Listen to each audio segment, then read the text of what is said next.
الله من الشيطان الرجيم. بسم الله الرحمن الرحيم. لا حول ولا قوة إلا بالله العلي العظيم. الحمد لله رب العالمين والعاقبة لأهل التقوى واليقين، والصلاة والسلام على سيد الأنبياء والمرسلين أبي القاسم محمد اللهم صل على محمد وعلى آله الطيبين الطاهرين المعصومين، لا سيما بقية الله المنتظر الحجة الثاني عشر، روحي وأرواح العالم لتراب مقدمه الفداء، ولعنة الدائمة الباقية على أعدائهم أجمعين.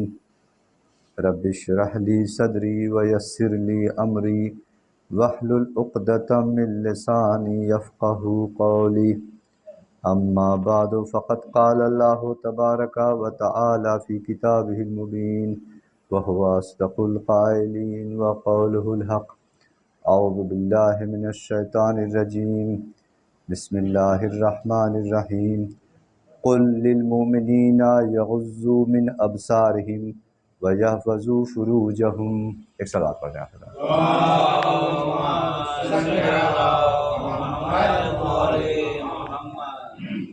سورہ نور کی 30ویں آیت جو میں نے آپ کے سامنے پڑھی کہ اے پیغمبر کہہ دیجئے مومنین سے، جو لوگ ایمان لائے ہیں ان سے کہہ دیجئے یغضوا من ابصارہم، اپنی آنکھوں کو ذرا جھکا کے رکھیں.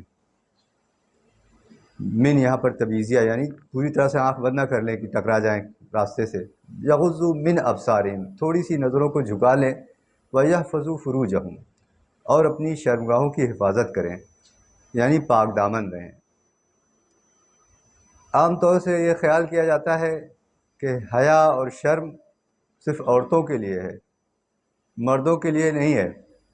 جبکہ قرآن میں آپ دیکھیے جو حکم مردوں کے لیے بیان کیا گیا وہی حکم اسی کی آیت کے بعد فوراً قل للمؤمنات یغضضن من ابصارہن، مومنات سے بھی کہہ دیجئے کہ وہ اپنی آنکھوں کو ذرا جھکا کے رکھیں. تو ایسا نہیں ہے کہ یہ حکم صرف عورتوں کے لیے مخصوص ہو، بلکہ مردوں کے لیے بھی ہے کہ شرم اور حیا برقرار رکھیں، پاک دامن رہیں. بہت ساری حدیثیں ہیں حیا کے اوپر. لا دین لمن لا حیا لہ، جس کے پاس حیا نہیں ہے، شرم نہیں ہے، اس کے پاس کوئی دین نہیں ہے. ایک اور حدیث میں معصوم فرماتے ہیں، یہ بڑی قابل غور حدیث ہے بہت زیادہ، کہ الحیاء سبب لکل جمیل، ہر نیکی کی سبب، ہر نیکی کی ماں، اس کا جو ریزن ہے، کاز ہے، وجہ ہے، وہ ہے حیا. اگر حیا انسان کے اندر ہے تو وفاداری بھی رہے گی، تو عفت و پاک دامنی بھی رہے گی، تو پھر امانت داری بھی رہے گی. جتنی چیزیں ہیں سب حیا کا ہی تقاضا ہے. حیا ایک بار ختم ہو گئی تو پھر سب ختم ہو جاتا ہے. اسی لیے خود پیغمبر اکرم صلی اللہ علیہ وآلہ وسلم کی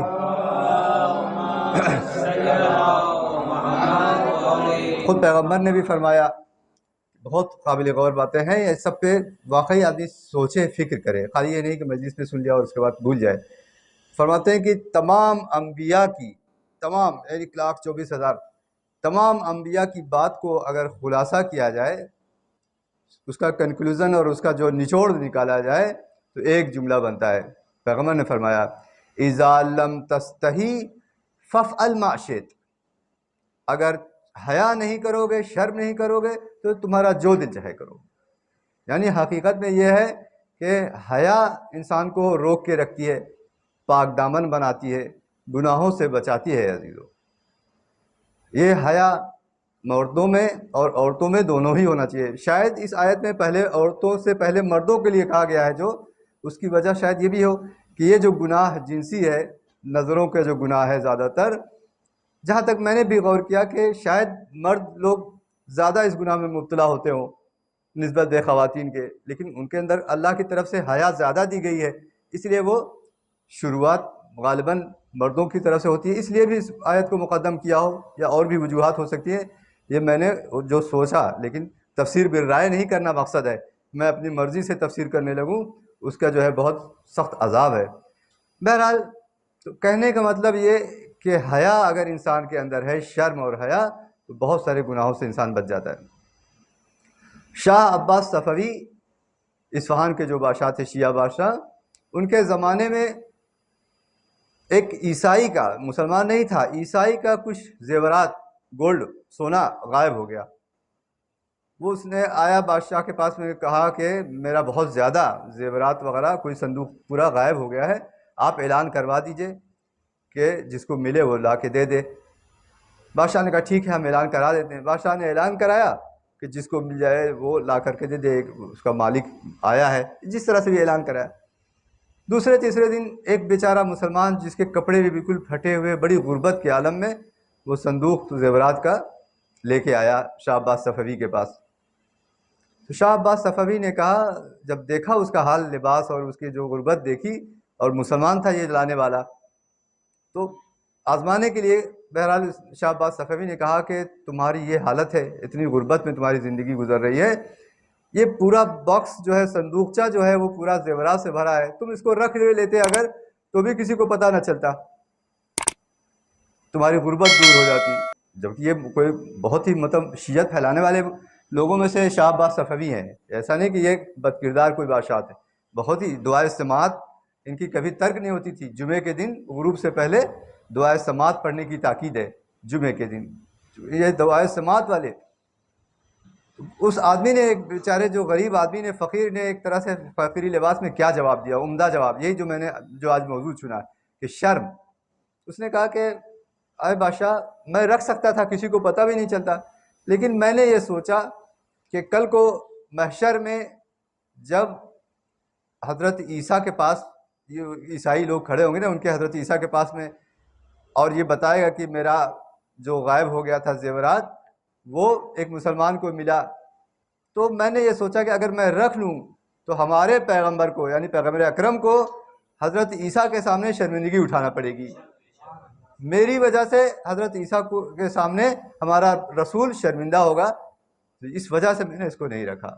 بادشاہ اس جواب سے بہت خوش ہوا اور بہت زیادہ اس کو انعام اور اکرام سے نوازا۔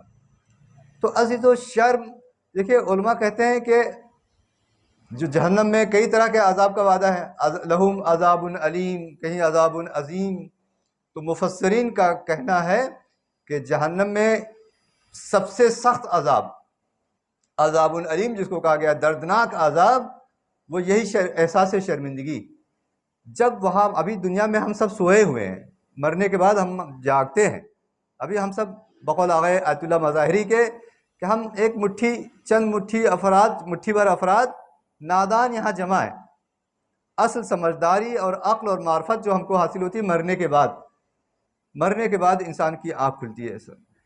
احساس شرمندگی جہنم میں سب سے زیادہ، یہ سب سے سخت عذاب ہوگا، حتیٰ آگ، اور کہ جہنم میں آگ سے جلایا جائے گا، یہ ہوگا وہ ہوگا، اور کیسے کیسے کوڑے پڑیں گے، وہ جو جہنم کا عذاب آپ لوگ سنتے رہتے ہیں، ان سب سے زیادہ تکلیف دہ جو عذاب رہے گا وہ اس بات کا احساس، یہ جو گلٹی کمپلیکس، یہ جو احساس شرمندگی کہ میرا اتنا پیارا رب، اتنا رحمان و رحیم خدا جس نے مجھے اتنی نعمتیں دنیا میں عطا کی، اتنا کرم تھا اس کا، اتنا عظیم، وہ مجھ سے خفا ہے، وہ مجھ سے ناراض ہے۔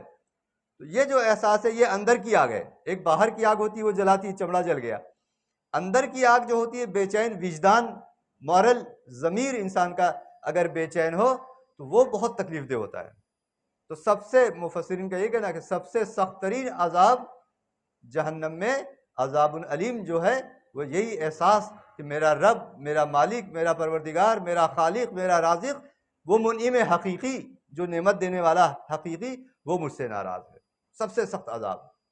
اسی کے مقابلے میں جنت کی سب سے بڑی خوشی لوگوں کو، جو مومنین کو رہے گی، اس بات کی رہے گی، حوریں اور شہد کا ندی اور شہد کا دریا، یہ سب، یا اچھے اچھے کھانے، ان سب سے کہیں زیادہ اس بات کا احساس انسان کو خوش کرے گا وہاں پر کہ میرا رب مجھ سے راضی ہے، میرا خدا مجھ سے راضی ہے۔ یہ جو خوشی ملے گی اس کا کوئی مقابلہ نہیں، اس کا کوئی جوڑ نہیں. اسی لیے تو ہے نا کہ بہت سارے افراد حوریں ان کی شکایت کریں گی اللہ سے، بار الہ یہ ہماری طرف تو دیکھ ہی نہیں رہا ہے، یہ تو جو ہے وہ اپنے ہی دنیا میں مست ہے، جس کو ہم لوگ یہاں کہتے ہیں اپنی دنیا میں مگن ہے. تو اللہ کہے گا چھوڑ دو اس کے حال پر، وہ میرا عاشق ہے، وہ جو ہے اس کا وہ میری رضایت اس کے لیے سب کچھ ہے. تو یہ جو احساس ہے عزیزو، یہ بہت بڑی بات ہے. کبھی کبھی احساس ہے شرمندگی انسان کو کھا ڈالتی ہے، مار ڈالتی ہے. ہم لوگ بھی اپنی زندگی میں کوئی نہ کوئی ایسی بات ہوتی ہے، اگر آدمی کو ذہن میں بات آ جاتی ہے تو اس کو بہت تکلیف پہنچی، چاہتے جلد سے جلد نکل جائے، وہ بات ذہن سے ہی نکل جائے. چنانچہ ہارون رشید کے زمانے میں ایک باورچی جو تھا ہارون رشید کا، اس کو کسی نے پیسے سے خرید لیا، پیسہ دیا کہ بادشاہ کو زہر کھلا دو آج کھانے میں. بادشاہ کو زہر دے دیا اس نے، یا ہارون رشید یا کوئی اور بادشاہ، مجھے نام صحیح سے کنفرم نہیں ہے کہ وہی تھا. بہرحال اب وہ جو بادشاہ کو کہیں سے خبر مل گئی کہ ہمارے کھانے میں زہر ملا دیا اس باورچی نے. تو وہ بادشاہ غالباً ہارون رشید نہیں تھا اور پہلے کا واقعہ، وہ بادشاہ جو ہے اس نے کچھ بھی نہیں کہا اس باورچی کو کہ تم نے کھانے میں مجھے زہر ملایا ہے. اس کو سزا دیتا، اس کو کچھ جو ہے وہ موت کی سزا دے دیتا کہ ہماری جان کا تو خطرہ تھا، لیکن جیسے پہلے رہتا اس سے بہتر. تو یہ غلام جو ہے، جو باورچی بیمار پڑ گیا اس احساس شرمندگی میں. دنیا کے حکیم اور ڈاکٹر آ رہے ہیں، اس کا علاج کر رہے ہیں، کسی سے شفا نہیں مل رہی. پھر ایک بہت بڑا ماہر آیا، جو طبیب ماہر، اس نے دیکھا، کہا تم کو کوئی بیماری نہیں ہے، تم کو کوئی تکلیف نہیں ہے، نہ تمہارا جو ہے بلڈ پریشر ہے، ہر چیز تمہاری نارمل، شوگر بھی نارمل، بلڈ پریشر بھی نارمل. پھر تم کیوں ایسے ہوئے جا رہے ہو؟ روز بروز جو ہے یہ آدمی گھلتا جا رہا ہے، جو ہے کہا جائے پگھلتا جا رہا ہے. تب اس نے بتایا یہ واقعہ کہ میں نے بادشاہ کو کھانے میں زہر دیا، اور بادشاہ نے مجھے کوئی سزا نہیں دی، جبکہ اس کو پتہ چل گیا کہ میں نے زہر ملایا. اب مجھے ایسی شرمندگی ہو رہی ہے کہ اتنے اچھے بادشاہ، اتنے شریف بادشاہ کے میں جان لینے کا وہ تھا. ایسے ہی آخرت میں ہوگا عزیزو، جب ابھی ہم کو اللہ کی اتنی معرفت نہیں ہے، وہاں ہماری عقلیں کھل جائیں گی تو ہم کو معرفت حاصل ہوگی اللہ کی. اور جب ہم دیکھیں گے کہ اتنا اچھا، دنیا میں روایت ہے کہ دنیا میں جتنی رحمان اور اللہ کی جو رحم اور کرم ہے، لوگوں کو رزق دے رہا ہے، تمام جو چیزیں ہیں اللہ کی طرف سے نعمتیں، 100 میں سے صرف 1 درجہ رحمت کا ہے جو پوری دنیا میں تقسیم ہوا ہے. باقی 99 درجہ رحمت وہ آخرت میں اللہ تعالیٰ اپنے بندوں کو بخشنے میں لگا دے گا، اپنے بندوں کو بخشوانے میں لگا دے گا. تو یہ احساس، یہ بہت بڑی بات ہے. ہم دیکھیے عزیزو، اگر کار چلاتے ہیں، 4 ویلر ہے کسی کے پاس، کار ڈرائیو کرتا ہے، اگر دیکھ لیتا ہے کہ سامنے حوالدار کھڑا ہے تو سیٹ بیلٹ اپنی صحیح کرنے لگتے ہیں. کیوں؟ کیونکہ یقین ہے کہ سامنے کھڑا ہے، ابھی وہ چالان مار دے گا 1200 روپے کا، مثال 1200 روپے کا، 1000 روپے کا چالان. تو ایک حوالدار کے سامنے ہم کوئی خلاف قانون کام نہیں کرتے. وہ پروردگار عالم جو ہر وقت دیکھ رہا ہے. ایک صلوات پڑھ رہے ہیں آپ حضرات.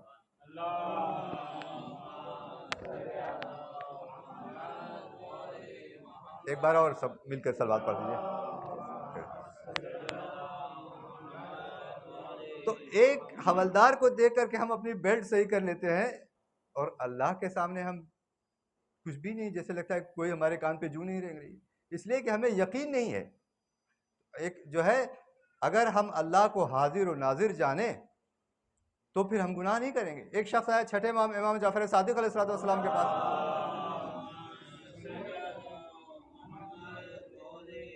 کہا کہ یا مولا ہم گناہوں سے بہت بچ نہیں پاتے، کیا کریں؟ گناہ سے بچنے کے لیے کوئی طریقہ بتائیے. تو چھٹے امام نے کیا فرمایا؟ خف اللہ کانکا تراہ ہو، یعنی اللہ سے اس طرح سے ڈرو جیسے تم اس کو دیکھ رہے ہو. کانکا تراہ ہو یعنی گویا یہ کہ تم اللہ کو دیکھ رہے ہو. ہر وقت یہ ذہن میں اگر انسان کہہ رہے کہ جو ہے ہمیں اللہ دیکھ رہا ہے. بعد میں آگے جملہ بھی اس طرح کا ہے کہ تم اگر نہیں بھی دیکھ رہے ہو اللہ کو، تو اللہ تو تم کو دیکھ رہا ہے. یہ جو احساس ہے اگر، تو یہ انسان کو سدھارنے کے لیے بہت زیادہ کافی ہے. ایک شخص آیا مولا کائنات کے پاس، کہا کہ مولا مجھ سے بہت بڑا گناہ ہو گیا ہے، بہت بڑا گناہ ہو گیا ہے، کیا میں اگر توبہ کروں تو اللہ معاف کر دے گا؟ کہا بے شک اللہ توبہ کرنے والے کو معاف کر دے گا. خوش ہو گیا، کہا کہ ٹھیک ہے، واپس جانے لگا. پھر پلٹ کر کے آتا ہے، کہتا ہے کہ یا مولا یہ بتائیے کہ جب میں وہ گناہ کر رہا تھا تو کیا اللہ مجھے دیکھ رہا تھا؟ تو مولا نے فرمایا بے شک اللہ دیکھ رہا تھا۔ اب جب اس نے یہ سنا کہ اس گناہ کے وقت میں اللہ مجھے دیکھ رہا تھا، سن رہا تھا، سب سمجھ رہا تھا، وہیں گرا اور ختم ہو گیا، مر گیا۔ یہ احساس ہے وجدان کا۔ میں نے کہا نا کہ جہنم میں عذاب علیم، یہی احساس عزیزو۔ تو بہرحال کہنے کا مطلب یہ کہ شرم اور حیا اس کے بغیر ایمان نہیں ہے۔ لا دین لمن لا حیا علی۔ کہتے ہیں کہ جناب آدم کے پاس فرشتہ جو ہے جناب جبرائیل 3 چیزیں لے کر کے آئے، عقل، ایمان اور حیا۔ آپ اس میں سے ایک لے لیجئے۔ جناب آدم نے اس میں سے عقل کو لے لیا، جبرائیل نے کہا ایمان سے اور حیا سے کہ چلو، لے لیا انہوں نے، اپنا جو ہے عقل لے لیا، ایک چیز لینا تھی لے لی۔ تو ان دونوں نے کہا کہ نہیں، ہم نہیں جائیں گے آپ کے ساتھ، اس لیے کہ ہمارے رب نے، ہمارے پروردگار عالم نے کہا ہے جہاں عقل ہے وہی رہنا، عقل یہاں رک گئی ہے لہٰذا ہم بھی یہیں رک جائیں گے۔ یعنی عقل جو ہے وہ حیا اور ایمان کو اپنے ساتھ میں رکھتی ہے عزیز۔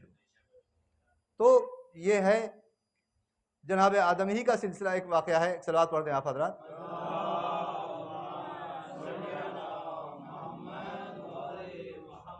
کہ جناب آدم علیہ السلام کہیں بیٹھے تھے یا کھڑے تھے کہ دیکھا کہ 3 ہستی، 3 شخصیت جن کا چہرہ بڑا نورانی آ کے جناب آدم کے داہنی طرف کھڑے ہو گئے۔ پھر تھوڑی دیر میں 3 بڑے خوفناک اور بد شکل، قبیح، بدصورت لوگ بائیں طرف آ کر کے کھڑے ہو گئے۔ جناب آدم نے داہنی طرف والے جو نورانی چہرہ تھا، جن کے جسم سے خوشبو آ رہی تھی، ان سے مخاطب ہوئے، کہا کہ ایک سے پوچھا آپ کون؟ تو اس نے کہا کہ میں عقل ہوں، میں عقل ہوں۔ تو کہا آپ کہاں رہتے ہیں؟ آپ کہاں رہتے ہیں جناب آدم؟ تو اس نے کہا میں انسان کے دماغ میں رہتا ہوں، سر میں رہتا ہوں، برین وہاں پر۔ کہا اچھا۔ دوسرے سے پوچھا آپ کون؟ نورانی چہرے والے سے۔ تو اس نے کہا میں محبت ہوں، مہر اور محبت۔ تو کہا آپ کہاں رہتے ہیں؟ تو اس نے کہا کہ میں انسان کے دل میں رہتا ہوں۔ پھر تیسرے سے پوچھا آپ کون؟ تیسرے نورانی آدمی سے، نورانی چہرے سے۔ تو اس نے کہا میں حیا ہوں، میں شرم اور حیا ہوں۔ آپ کہاں رہتے ہیں؟ میں انسان کی آنکھوں میں رہتا ہوں، آنکھوں میں شرم حیا ہونی چاہیے، شرم ہے۔ اب بائیں طرف جب مخاطب ہوئے تو نظر جو پڑی پہلے والے شخص سے، پوچھا آپ کون؟ تو اس نے کہا میں غصہ ہوں، غیظ اور غصہ، خشم، غضبناک ہو جانا۔ کہا اچھا آپ کہاں رہتے ہیں؟ تو کہا کہ میں انسان کی کھوپڑی میں، سر میں، برین میں رہتا ہوں۔ تو اس نے کہا وہاں تو عقل رہتی ہے، ابھی بتایا اس نے۔ تو کہا ہاں عقل رہتی ہے، لیکن جب میں آ جاتا ہوں تو عقل چلی جاتی ہے۔ غصہ آتا ہے تو آدمی مجنون، جنون کی کیفیت طاری ہو جاتی ہے نا، پھر شیطان پھر آ جاتا ہے فوراً۔ پھر دوسرے سے پوچھا آپ کون؟ کہا میں حسد ہوں، جلن، حسد۔ کہا آپ کہاں رہتے ہیں؟ کہا میں انسان کے دل میں رہتا ہوں، دل میں۔ تو کہا دل میں تو محبت رہتی ہے، شفقت، محبت، مہربانی، مہر و محبت رہتی ہے۔ تو کہا ہاں وہ رہتی ہے، لیکن میں اگر آ گیا یا میں اگر آ گئی حسد، تو پھر وہ فرار ہو جاتا ہے۔ حسد دل میں پیدا ہو جائے تو پھر مہر و محبت نہیں رہ جاتی ہے۔ تیسری چیز کی طرف مخاطب ہوئے جو بد شکل تھا، آپ کون؟ کہا میں لالچ ہوں، حرص، لالچ۔ آپ کہاں رہتے ہیں؟ میں انسان کی آنکھوں میں رہتا ہوں۔ کہا آنکھوں میں تو حیا رہتی ہے، شرم رہتی ہے۔ تو کہا ہاں رہتی ہے، لیکن جب میں آ جاؤں، لالچ کہہ رہی ہے، میں اگر آ جاتی ہوں تو پھر حیا جو ہے وہ فرار کر جاتی ہے، بھاگ جاتی ہے۔ ایک صلوات پڑھ دیں آپ حضرات۔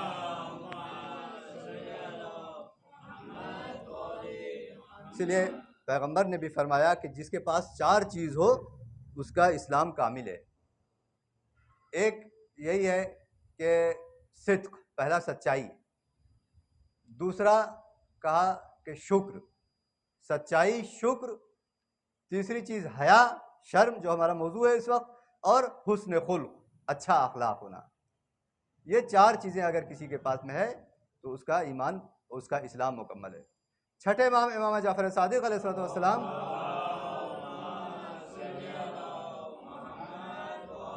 مولا نے اس آیت کے ذیل میں وسع کرسیہ السماوات والارض، اس آیت کے ذیل میں فرمایا کہ اللہ کی جو کرسی ہے، یہ سب ہم لوگ دیکھیے آخرت کے الفاظ، میں نے محرم کے مجلسوں میں کہا تھا کہ جو ہم الفاظ ہمارے پاس ہیں، جو لغت ہیں، جو ڈکشنری کے جو میننگ ہے، وہ دنیاوی معاملات کے لیے ہے. اس سے بہت زیادہ آخرت کے چیزوں کو بہت زیادہ واضح نہیں کیا جا سکتا، کیونکہ اس کے لیے الفاظ بنے ہی نہیں ہیں، وضع نہیں کیے گئے ان کے لیے.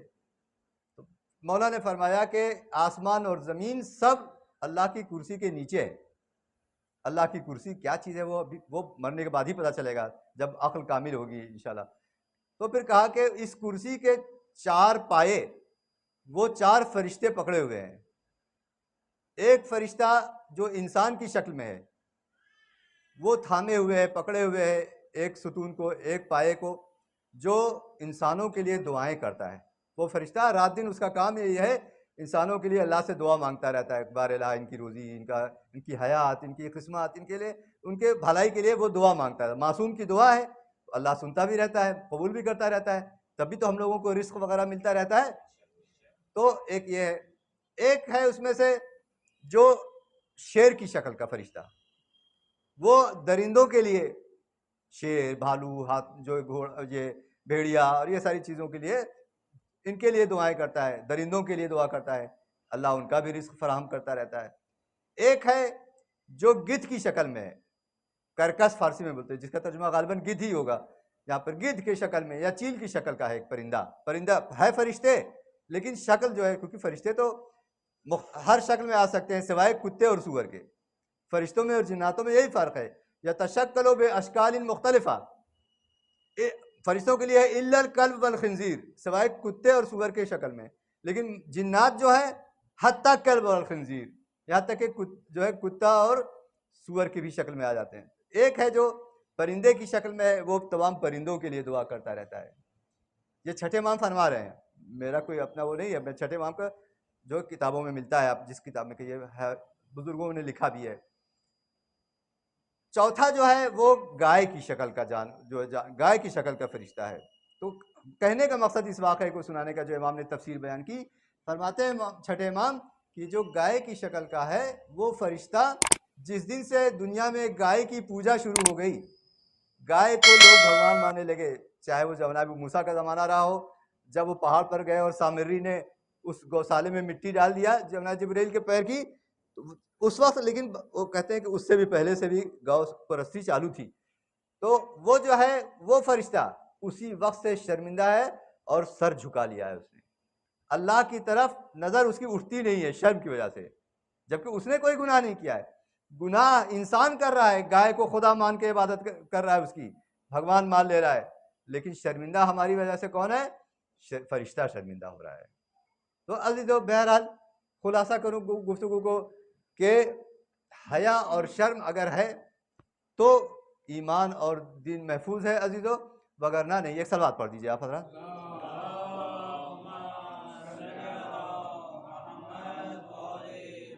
البتہ حیا اور شرم 2 طرح کی ہے. ایک حیا ہے جو اچھی حیا، ممدوح ہے، خوب ہے، حیا خوب، اچھی، ممدوح. اور دوسری حیا ہے حیا بد کہیے، قبیح کہیے. اس کو معصومین نے جس طرح سے تعبیر کیا ہے، کہا کہ چھٹے امام نے فرمایا کہ ایک حیا شرم حیاء العقل ہے، اور جو اچھی چیز جو شرم ہے، اور ایک حیا ہے حیاء الحمق. حمق یعنی بیوقوفی، حماقت، بیوقوفی کی حیا. سب سے اچھی حیا کون سی ہے؟ احسن الحیا حیاء من اللہ. معصوم نے فرمایا کہ سب سے بہترین شرم جو ہے وہ اللہ سے شرم. انسان اللہ سے شرم کرے کہ میں اللہ کے سامنے حاضر ہونے والا ہوں. جناب فاطمہ زہرا سلام اللہ علیہا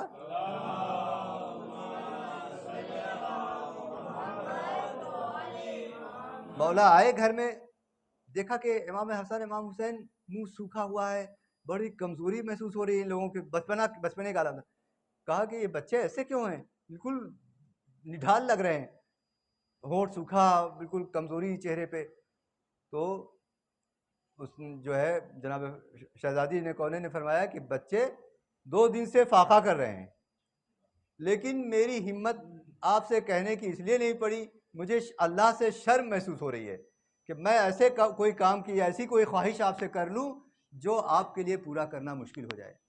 تو اس وقت بڑی غربت کا عالم تھا.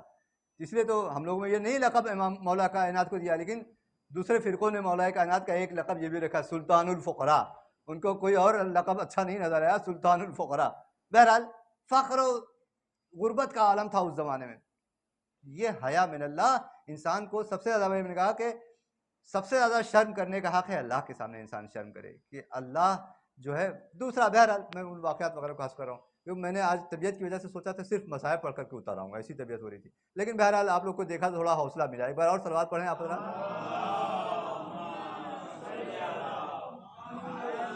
تو سب سے اچھی حیا، احسن الحیا حیا من اللہ. دوسری جو اچھی حیا ہے جس کی تعریف ممدوح ہے وہ ہے کہ انسان اپنے خود اعضاء اور جوارے سے حیا کرے، اپنے جسم کے حصوں سے حیا کرے. اللہ نے آنکھ دی ہے قرآن کی تلاوت کرنے کے لیے، اچھی چیزوں کو دیکھنے کے لیے. اس آنکھ کو آپ مس یوز کریں، اگر موبائل پر الٹی سیدھی چیزیں دیکھیں ٹی وی پر یا موبائل پر، یہ جو ہے یہ اعضاء ہمارے محشر میں گواہی دیں گے. اعضاء ایک ایک جز ہمارے جز میں وہ محشر میں گواہی دیں گے. یہ آنکھیں کہیں گے یہ فلاں فلاں چیزیں دیکھا اس نے، اور وہاں ویڈیو سامنے رہے گی، انکار کی کوئی گنجائش نہیں، سب سامنے بالکل رہے گا، وہاں کوئی گنجائش ہی نہیں. جب باقاعدہ ہماری ویڈیو بن رہی ہے. دیکھیے عزیزو، دشمن جو ہے آج اسی چیزوں کو دیکھیے، حیا کو ہم سے چھین لینا چاہ رہا ہے، اور کافی حد تک چھین لیا. ٹی وی کے ذریعے، موبائل کے ذریعے، اور جو ہے انٹرنیٹ کے ذریعے حیا ختم ہوتی جا رہی ہے. ابھی ہمارے ہندوستان میں بہت ساری چیزیں ہم محسوس بھی نہیں کرتے کہ یہ گناہ ہے، لیکن ایسے اسلامی ملک میں جائیے، ایران وغیرہ میں، یا ہم نے عرض کیا تھا وہاں محرم کی وجہ سے، ایران سے جب ہم لوگ آئے تو ایڈ یہاں کی نہیں دیکھ پاتے تھے ٹی وی پر. ایڈ ہم لوگ کبھی کوئی غلط جگہ ڈالتے بھی نہیں تھے، لیکن یہی جو ایڈ آ جاتی ہے، کرکٹ دیکھ رہے ہیں اسی میں چیئر گرل اور کون کون سی گرل آ گئی، معلوم ہوا شرم سے سر جھک گیا. لیکن دھیرے دھیرے عادی ہوتے جا رہے ہیں، اب اتنا احساس نہیں ہوتا. کیوں؟ اس لیے کہ حیا ختم ہوتی جا رہی ہے. دشمن یہی چاہ رہا ہے کہ حیا ہمارے اندر ختم ہو جائے. تو ہم کو دوسری جو حیا ہے، ہمارے اعضاء اور جوارے سے حیا کرنا، یہ بھی اچھی حیا ہے. تیسری چیز جو بتاتے ہیں کہ اچھی حیا ہے، وہ یہ کہ انسان، جس کو لقب دیا جاتا ہے افکار عمومی سے حیا. افکار عمومی یعنی ہر چیز کائنات کی ہمارے لیے گواہ ہے. آسمان، زمین، زمان، فرشتے، جو فرشتے ہیں، یہ ساری چیزیں، یہ سب گواہ ہیں.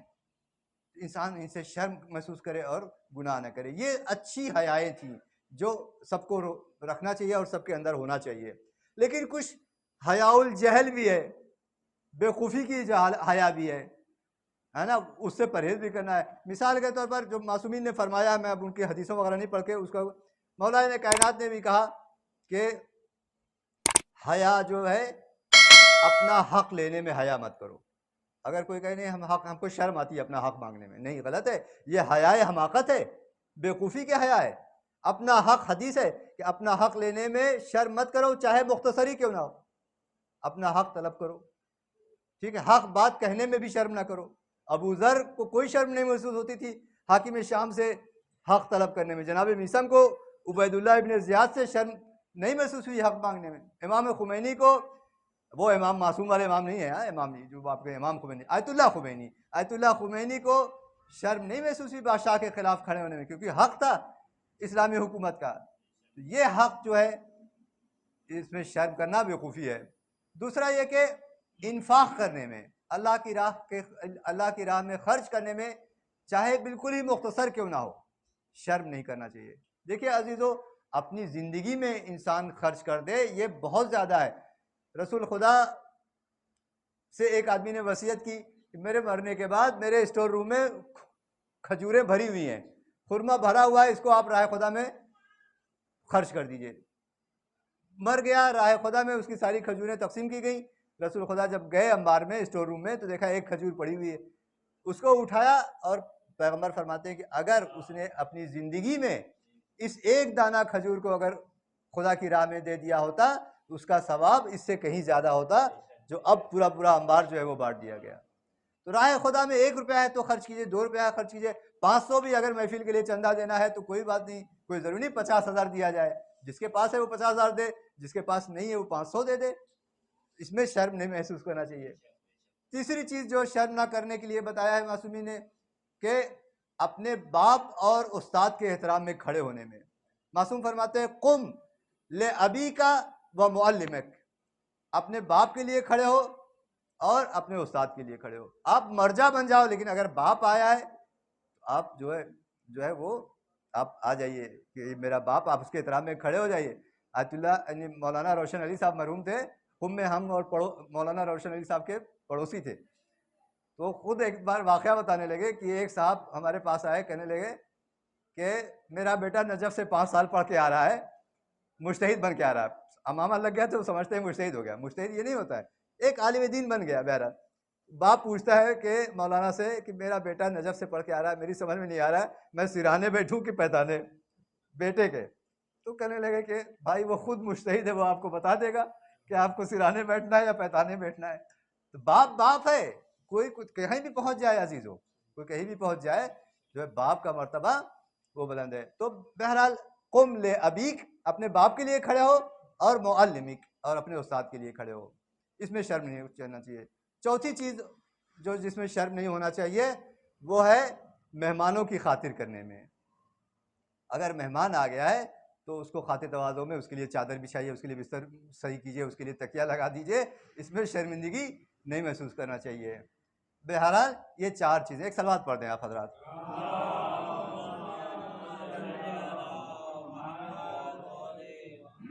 بس آخری بات اور اس کے آپ کے ذمہ تمام خلاصہ، کیونکہ جو ہے تھوڑا سا ہی مسائل پڑھیں گے. اللہ نے قرآن میں کئی جگہ پر کہا ہے، بس 2 جگہ جو میری آج کے مطالعے میں جو میری نظر پڑی، 2 ہی جگہ کہ اللہ کہتا ہے ان اللہ لا یستحی، اللہ کو شرم نہیں آتی.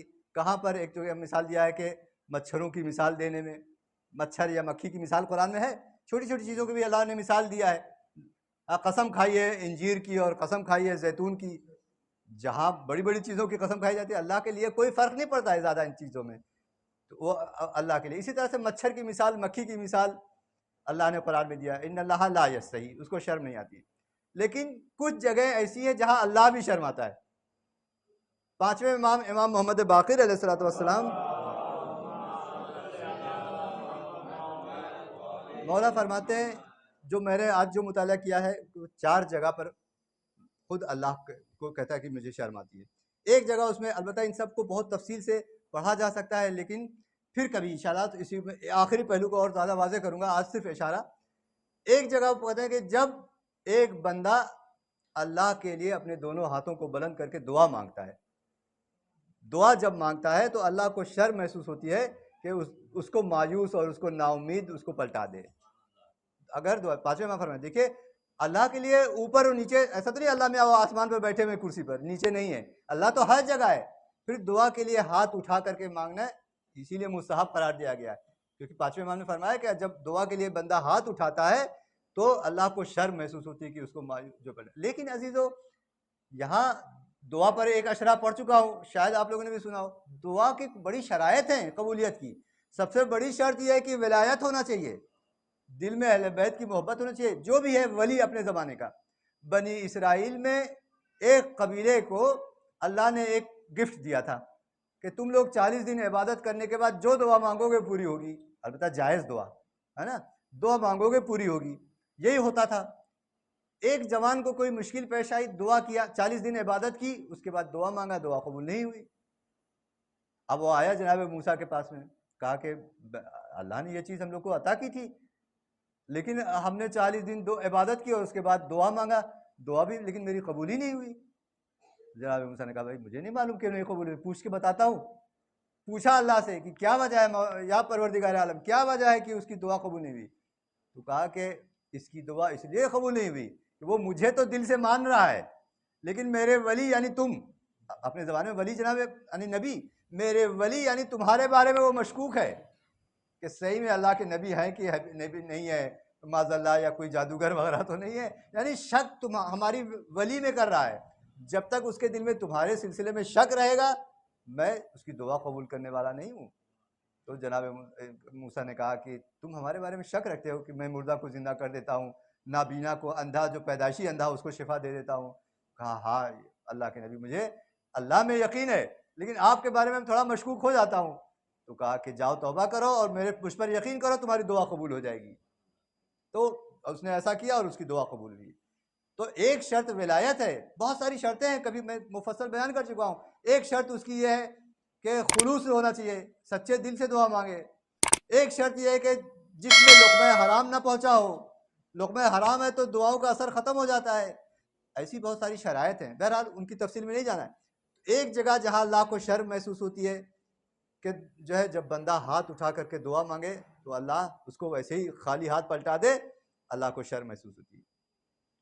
ایک جگہ اور جو روایتوں میں ملتا ہے کہ جس کے کفن پہ دعائے جوشن کبیر لکھی ہو، حدیث ہے کہ جس کے کفن پر دعائے، ملتا ہے کربلا وغیرہ میں جائے، ایران میں جائے، کفن ملتے ہیں جس پر دعائے جوشن کبیر لکھی ہو، پوری دعائے جوشن کبیر، 1000 صفت ہے اس میں اللہ کی، جو اکثر میں بیان بھی کرتا رہتا ہوں، یا حلیم اللہ یا اجل، اللہ حلیم ہے، اللہ ستار العیوب ہے، 1000 صفت۔ تو جس کے کفن پر دعائے جوشن کبیر لکھی ہوئی ہے اس کے اوپر اللہ عذاب نازل کرے، اللہ کو شرم محسوس ہوتی ہے۔ تیسری چیز جگہ جہاں پر اللہ کو شرم محسوس ہوتی ہے، زیادہ وقت تو نہیں ہو رہا، ایک بار سوال پڑھیں آپ ذرا۔ یہ بھی ایک قابل غور ہے، تیسری چیز جو بتا رہا ہوں یہ بھی، کہ اللہ کو وجہ ملیح، یعنی خوبصورت، ظاہری معنی اس کا میں کہہ رہا ہوں ابھی، خوبصورت چہرے والے کو عذاب نازل کرنے پر اللہ کو شرم محسوس ہوتی ہے۔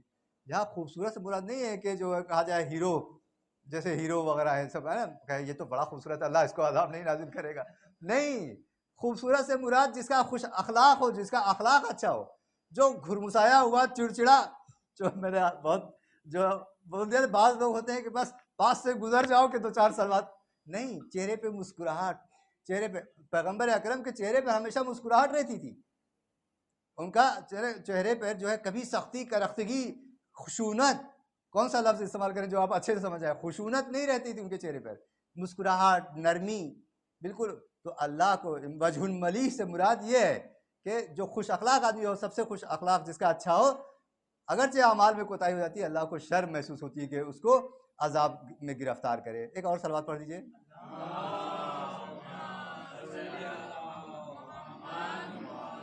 چوتھی اور آخری، اور اس کو میں نے کہا کہ اس کو میں کبھی اور توضیح دوں گا زیادہ تھوڑا سا آج، کہ جو اللہ سے حسن ظن رکھے، یعنی اللہ سے حسن ظن سمجھتے ہیں نا آپ لوگ، اچھا گمان رکھے۔